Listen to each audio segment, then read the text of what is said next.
churches get stuck for similar reasons. Non-growing, declining churches often have a few things in common. You and I have been around long enough. We've coached enough churches. We've been in enough on our own. We've been in growing churches, in non-growing churches, to understand that when we come up against, or we get the call, hey, can you come help us? There are a lot of times we're already in our mind, we're clicking through 5 or 6 things. Yeah. And they're just common, you know? And so I think it'd be good for us just to talk about them. 6 marks of non-growing churches. This is Breaking Barriers, where we help pastors and churches grow so that they can go.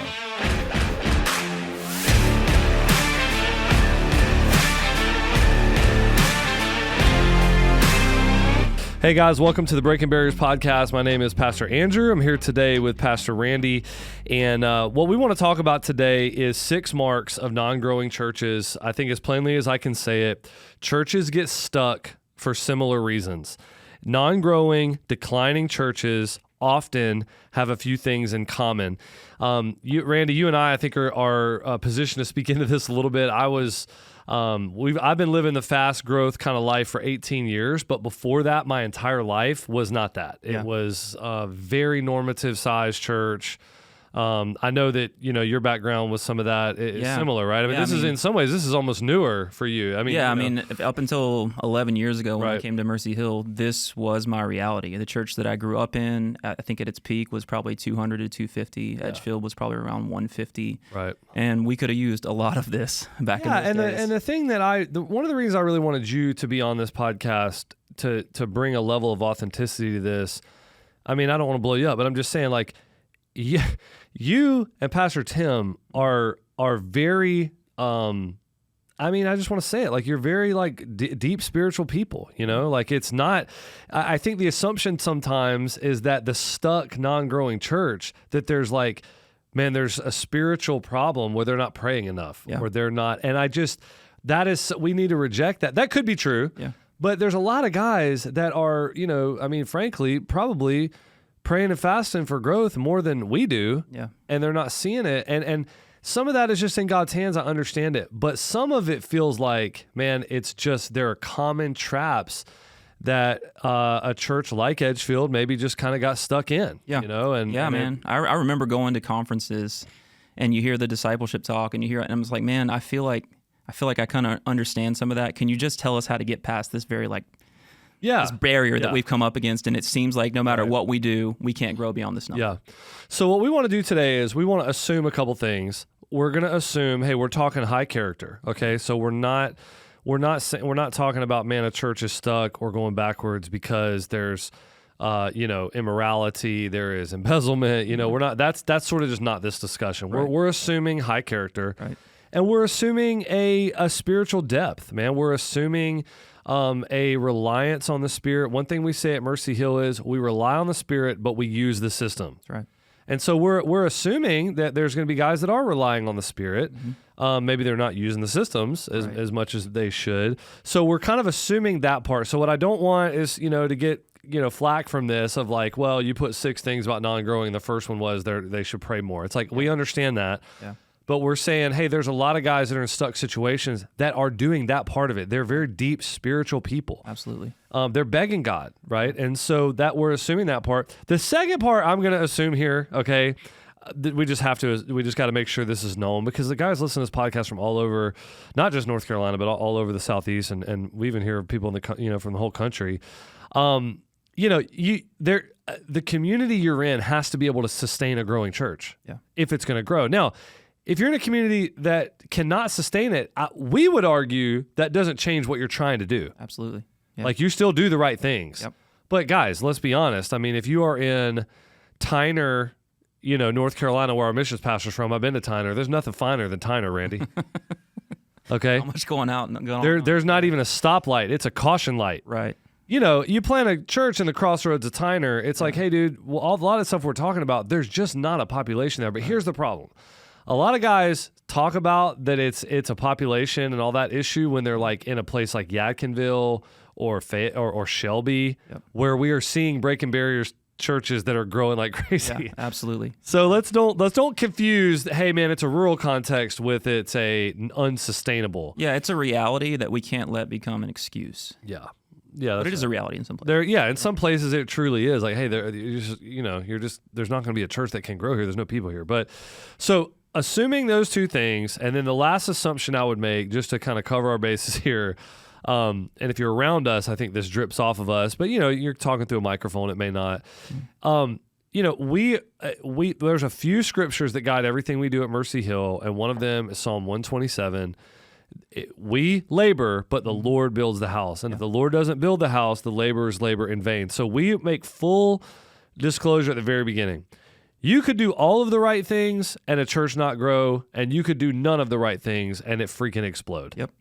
And that's because we're, as Batterson calls them, like we're chasing the wild goose, man. There is a spirit component to this whole thing that is just mind-blowing at times, and we just acknowledge that, right? Yeah.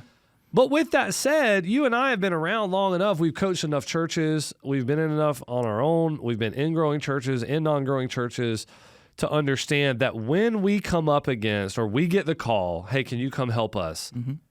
There are a lot of times we're already in our mind, we're clicking through 5 or 6 things. Yeah.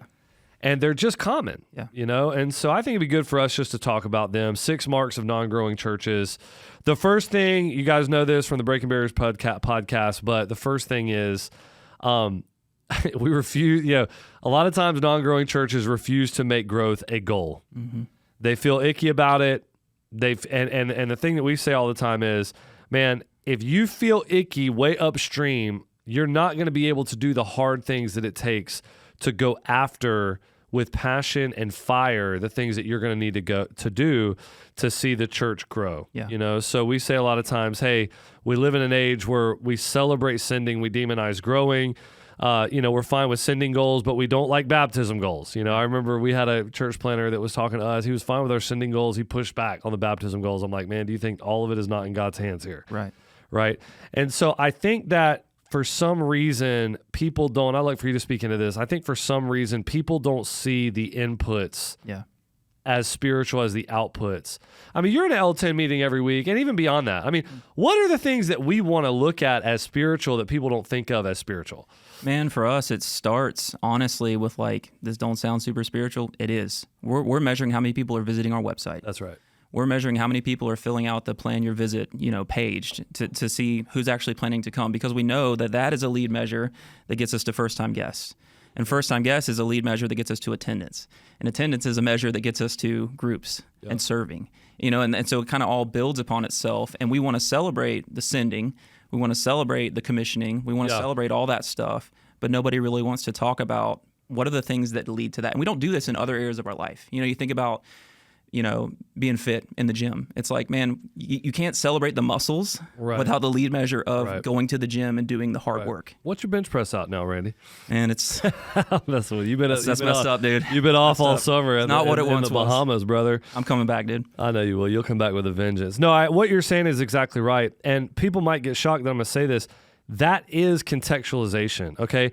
It's funny, we think of contextualization as sort of what colors are going to be there, that kind of idea. No. Contextualization is figuring out, I'm putting myself in the mind of the average Joe Blow person who lives in this community that might be interested in going to my church. Oh. We would not be looking at website views and trying to track first-time guests if we were doing ministry in sub-Saharan Africa. Right. It would be we would have some we'd be having some that we're tracking, right? Sure. I mean, so it's just for us where we live in a very saturated, I think somewhat quickly reversing post-Christian. I mean, I'm not saying everybody's become an actual believer, but spiritual things are in right now. Yeah, I mean, people are looking for churches, and so we're gonna look at all that stuff, and we're gonna say, hey, we're not demonizing that. We see that as spiritual, man. We're looking at it as that is steps somebody's taking to come in. Yeah, but non-growing churches won't do that, man. They're going to celebrate the food pantry. They're going to celebrate, the sending a missionary, but they're only going to talk about and celebrate the spiritual outputs. Mm-hmm. They're not going to talk about these inputs that are so important as people are taking steps. Yeah.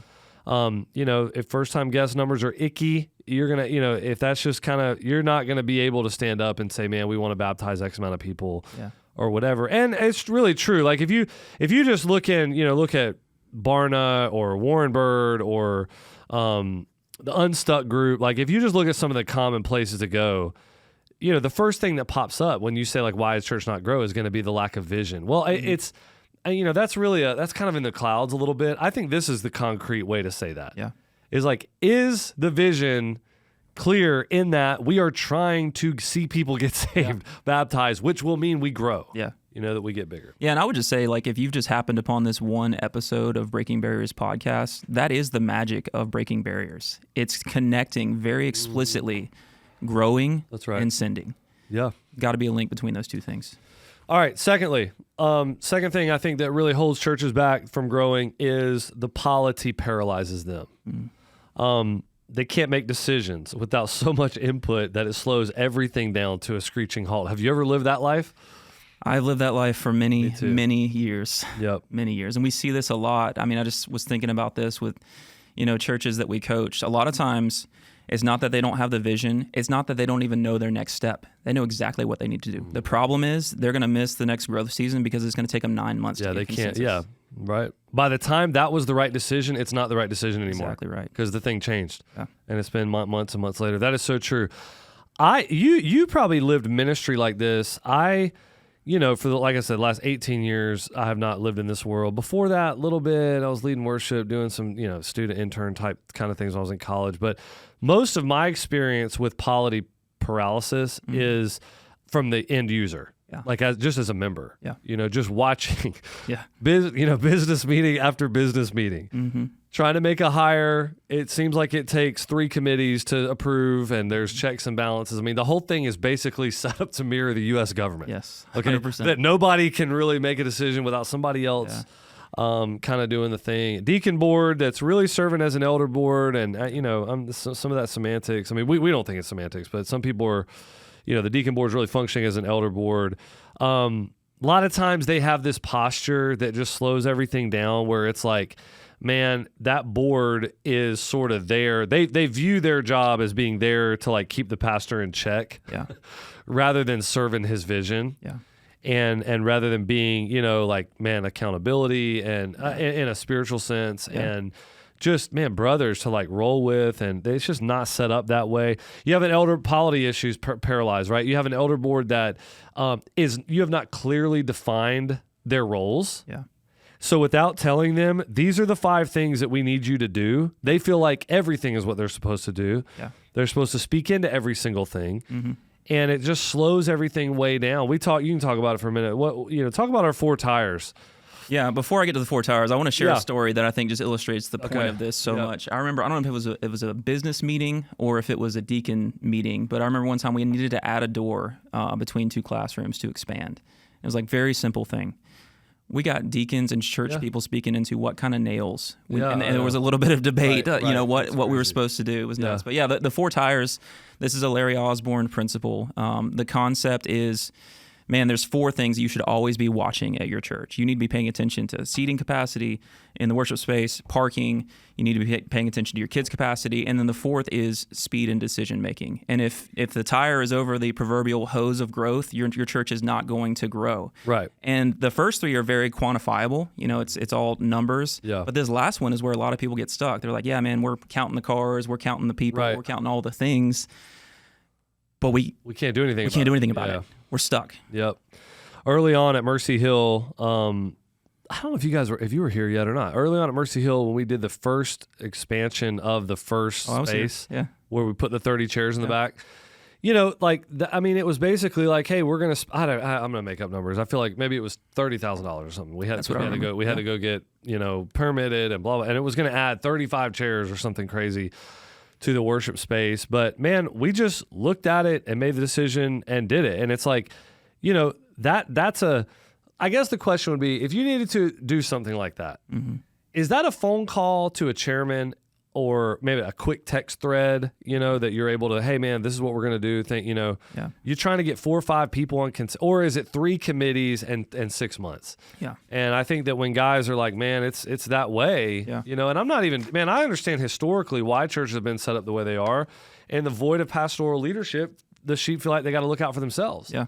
And, they understand like, hey, that pastor's going to come and go, but we're here. This is our home. And so it's not like I don't understand it. Yeah.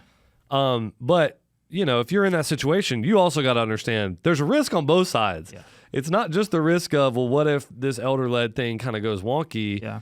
And I'm not saying don't be final congregational authority, like have final congregational authority on the largest stuff, right, if that's the way you're set up. But have those elders and that board able to run quick and be dynamic. Yeah, I mean, just to give a little more context to that story that you shared, which I think is important for this, the risk is, and I remember because that was one of my first or second director meetings at Mercy Hill. I had come on staff during the summer, and we knew that the fall was coming.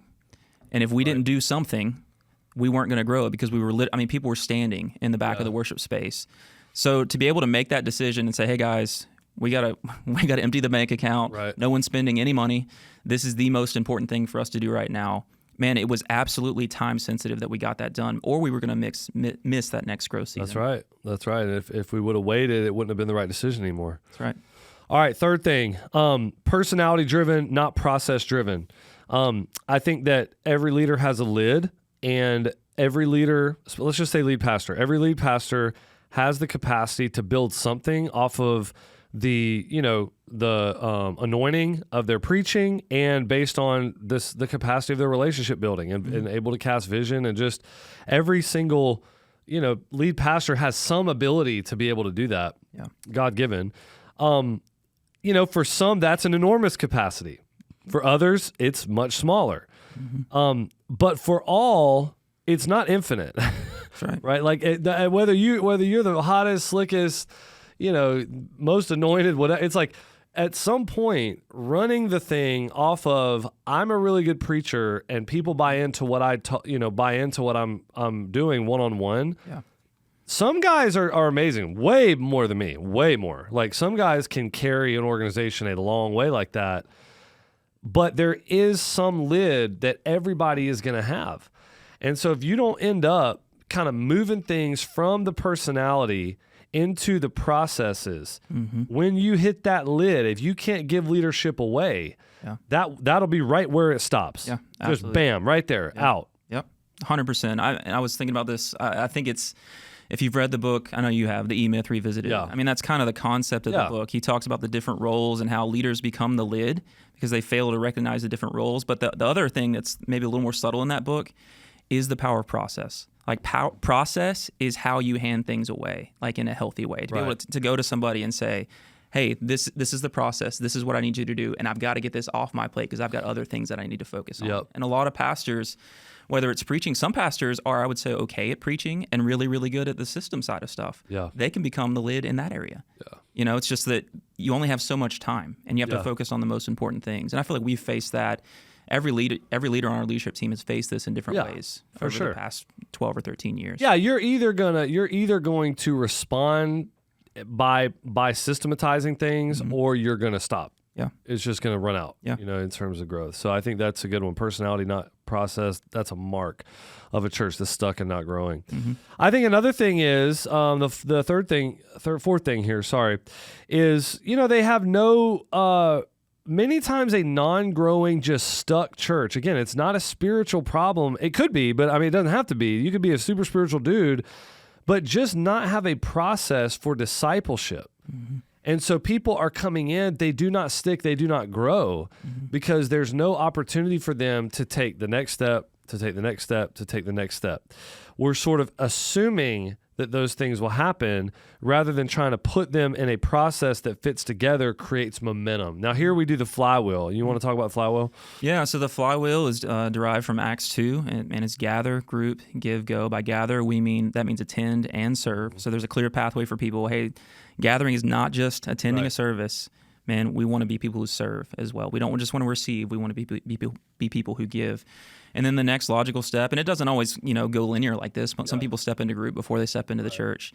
But the next step out of that is to get into a group. And then when you're in a group, you're continuing to be discipled, and giving is the next thing, and then go. Live for a mission bigger than yourself. That's right, and it just repeats. We just do that over and over, and a flywheel feeds back into itself. So as people are going and being evangelistic in their neighborhoods, in their workplace, they're inviting people back to church, and the flywheel continues to go.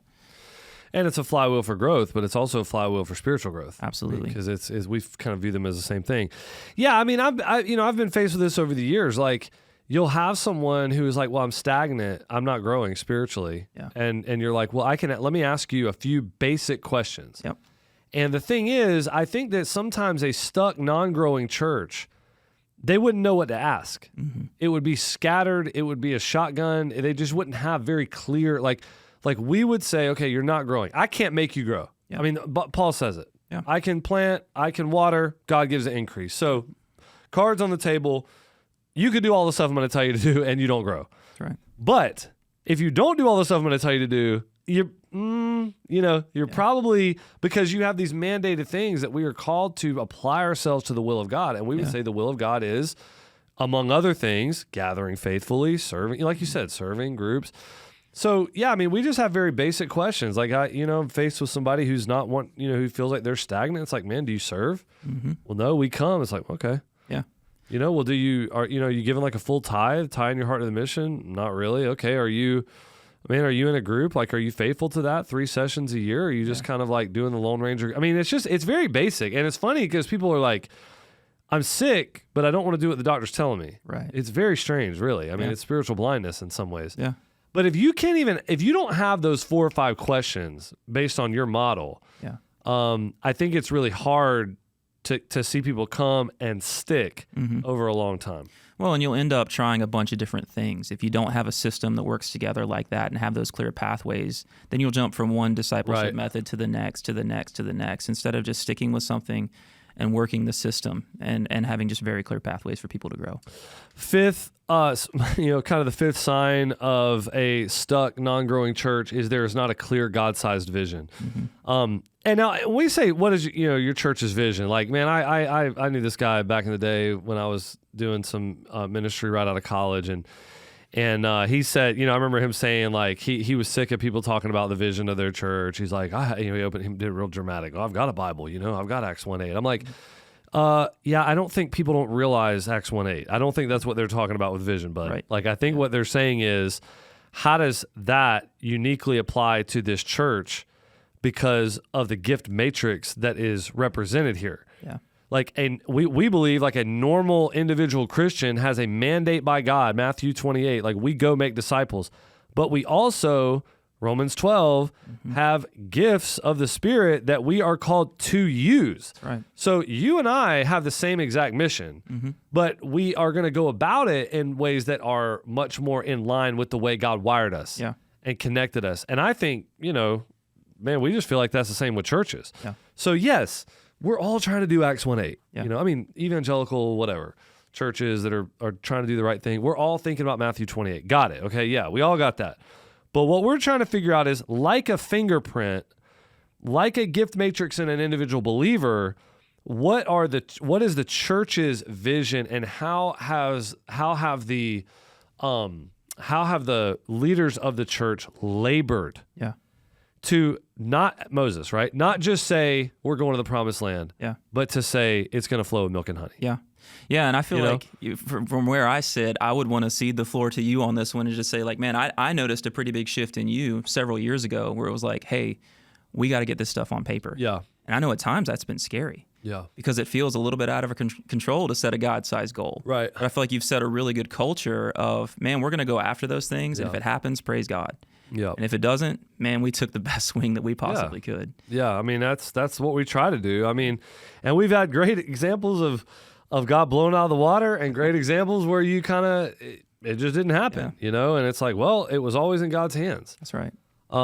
Anyway. And so, that's just the reality. But I think that there's something about not having that vision and not packaging it for people to tell them this is where we're going.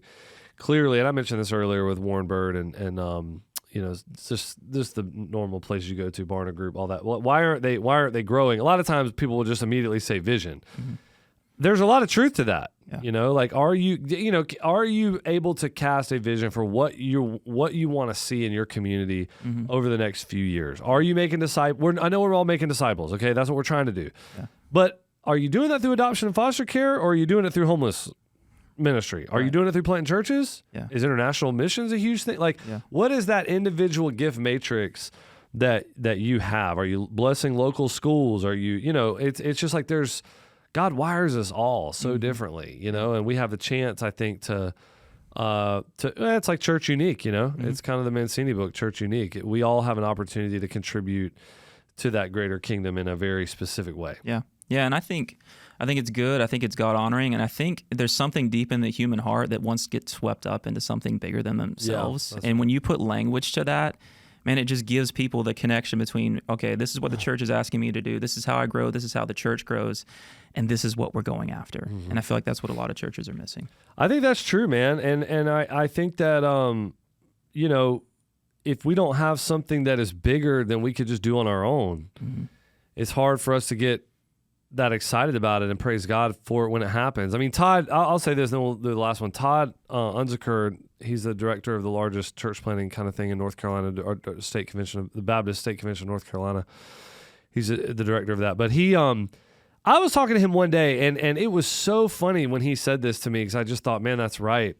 He said he's crisscrossed the state, and the vibrant, growing churches all have one thing in common, and he said it just like this. He said, man, they've all got something they're trying to do. Mm-hmm. I was like, that is so powerful. Yeah. It may be, what's ours? 5,500. We want to plant 5,000, see 5,000 baptisms, send 500 missionaries. We're a big church. We're in a growing area. We're in Greensboro. Like, it may have nothing to do with that. It may be, man, we want to see, 10 kids get baptized out of this local elementary school that we do an after-school program. It's fine, but do they have something they're all trying to do together? And if they do, man, a lot of times you see vibrancy and people get bought into that. It's faith stretching and faith building too, to call people, to put that out there as a lead guy. I know that's a lot for you, but for other people to say, hey, I'm going to join in with this vision and I'm going to have faith too. You know what I mean? Yeah. It's a faith building exercise. Lastly, number 6, this is going to poke the bear a little bit. I think people are waiting on us to finally kind of make the turn and say something about spiritual disciplines or something, and we're not. I'm actually going to say, I think from what I've seen, one of the biggest marks of stuck non-growing churches is that they are not pragmatic enough. Mm-hmm. The shocker here is not that they aren't spirit empowered. I'm sure there are guys that aren't. I'm sure there are guys that are just doing the thing and taking a paycheck or whatever. But that's not what we're talking about in this podcast. Mm-hmm. I have seen so many guys that are so faithful, man. They're faithful. They love their people. They want it. They want their church to do, to do big things for the kingdom. They want to send missionaries. They want to send money, Lottie Moon, and all that. And yet they can be really stuck. And it's not because their knees aren't worn out with prayer, and it's not because they don't have Bibles that aren't falling apart, because they do. Yeah. It's more that maybe they have just kind of not thought well about using all that is at our disposal for momentum, for leadership. Maybe they've even been made to feel bad about that. Yeah. We always say this on this podcast, is so true. It's like, we are all pragmatists. Some of us try to be really good at it to God's glory. Yeah. We are all pragmatists. If you've ever branded a sermon series, if you've ever started a ministry in the summer for kids, that, these are all things the Bible doesn't tell us to do. If you've ever done a wedding or a funeral, the Bible has nothing to say to us about doing a wedding as a pastor. If you've got air conditioning or projectors in your building. All of it. Like, we are all pragmatists. Some of us try really to do it well. Guys that I think have been made, or they just do feel bad about it. They want to do the bare minimum of the pragmatic stuff because they feel icky about it. They still do it. They still, they still turn the lights on and, project their music, but they feel bad about it. And because of that, they don't want to learn what are best practices. And so, they may start a sermon series on a week when no one's going to be there. Yeah. Rather than having learned a little bit from Nelson Searcy and start, your sermon series on a big weekend, just as an example. Yeah. they may have a website that is circa 1997 because they feel like, man, trying to get somebody to maximize our SEO is non-spiritual. Yeah. And you stack a bunch of that stuff that comes up from the bad thinking around pragmatism. And I think you could just end up with something that's really antiquated and it feels very dead. Mm-hmm. And, the younger generation, it's just hard to capture them in that. Yeah. One of the things I've learned here at Mercy Hill that has just been so helpful is just this idea, man, we can learn from almost anybody. Yep. You know what I mean? There's a strong leadership culture here. We're reading books from people who have nothing to do with church. But man, if it's true, like it's God's truth, and we're able to take the meat out of those books and then spit out the bones and then apply those things in our context. So we're learning all the time from lots of different places, different churches, different books. To be able to take that and apply that in the church context, man, there is magic in that. Like, there's a lot of power in just saying like, hey, this is a very practical obstacle. I think you see that, even with the raising up of deacons, in the New Testament. It's like, this is a practical issue.